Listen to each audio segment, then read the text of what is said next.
की चर्चा में 5 मेहमान हमारे साथ हैं। एक एक करके सभी का परिचय कराते हैं। डॉक्टर सीबी यादव कांग्रेस से हैं, बहुत बहुत स्वागत है आपका। मदन प्रजापति बीजेपी से हैं, स्वागत है आपका। रामपाल जाट जी किसान नेता हैं, आपका बहुत बहुत स्वागत है। डॉक्टर मिथिलेश जैमिनी वरिष्ठ पत्रकार, बहुत बहुत धन्यवाद और स्वागत आपका। निरंजन पोद्दार जी राजनीतिक विश्लेषक, आपका भी बहुत बहुत स्वागत। निरंजन पोद्दार जी, जब कल बीजेपी ने रवनीत सिंह बिट्टू का नाम अपने राजस्थान राज्यसभा के लिए चयन किया तो न्यूज 18 राजस्थान ने सबसे पहले एक्सक्लूसिवली उनसे बातचीत की और पूछा कि भाई आपका राजस्थान को लेकर क्या प्लान होगा। तो उन्होंने कहा कि राजस्थान का मान सम्मान मैं हमेशा ऊंचा रखूंगा, ये मेरी कोशिश है।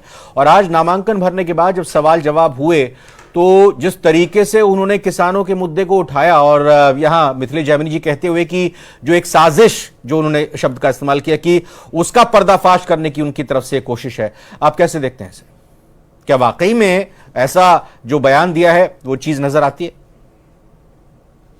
देखिए रविंद्र जी, बिट्टू जी के बारे में आपने जो बताया है उसके अलावा उनका एक परिचय और है, और वो परिचय ये है कि जब पंजाब अलगाववाद की आग में जल रहा था, यूं कहें कि पंजाब बिल्कुल विक्रम के गद्दार पे था, तो बिट्टू जी के जो दादाजी थे सरदार बेअंत सिंह जी, वो वहां के मुख्यमंत्री थे। और मेरे हिसाब से जो आज पंजाब है, या यूं कहें कि पंजाब जो दोबारा से भारत के साथ है, उसके अंदर बेअंत सिंह जी का और केपीएस गिल साहब और जेम रिबेरो साहब, इनका सबसे बड़ा योगदान है, अन्यथा शायद पंजाब हाथ से जा चुका होता। तो इसलिए बिट्टू जी जो है उस परिवार से आते हैं, और आज की तारीख में भी मैं ये दावे के साथ कहता हूं कि बिट्टू जी सरदार भी है और असरदार भी है। पहली बात तो ये। दूसरी बात, जिस तरीके से जो बिट्टू जी ने कही, इसमें रविंद्र जी कोई संदेह नजर आ रहा है क्या?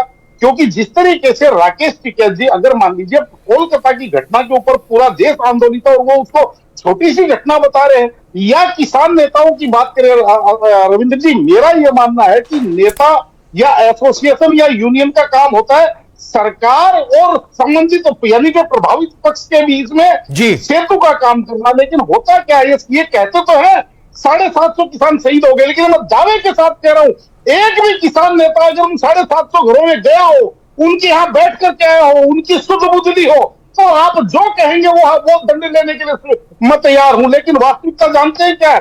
750 लोगों को भ्रमित करके इकट्ठा कर लिया, उनके प्राणों की आहुति ले ली, और उसके बाद में उन प्राणों के, उन शहादतों के ऊपर अपनी राजनीति चमका रहे हैं। लेकिन उनके जो परिवार हैं, जिनके जो यहाँ पे अकाल काल के ग्रास बने, जो किसान, जो एक जिसको कहते हैं सीमांत किसान, जो भोला भाला किसान, उसके घर वाले आज उसके बिना कैसे अपना जीवन। आप जो बार बार सवाल पूछ रहे थे मदन जी से, जितनी मेरी जानकारी है, मेरी समझ है, आज अगर सरकार इन किसान नेताओं की स्क्रूटनी करती है या इनको पूछताछ के लिए बुलाती है, उसी दिन आप ये समझ लीजिए इस देश के अंदर दोबारा से एक बखेड़ा खड़ा हो जाएगा। तो क्यों नहीं बुला रही है? तो आज है ना मिथिलेश, नहीं, मैं कह रहा हूं बखेड़ा खड़ा हो जाएगा कि ये तानाशाही ये जिस तरीके से आज की तारीख में प्रोपेगेंडा चल रहा है। और आपको मैं बता रहा हूं, कुछ चीजें ऐसी होती हैं जहां पे जो हमारे यहाँ एक जिसको कहते हैं नैरेटिव ऐसा बना हुआ है कि किसान मतलब ये जो करोड़ों की गाड़ियों में घूमते हैं, लेकिन है ये भी किसान,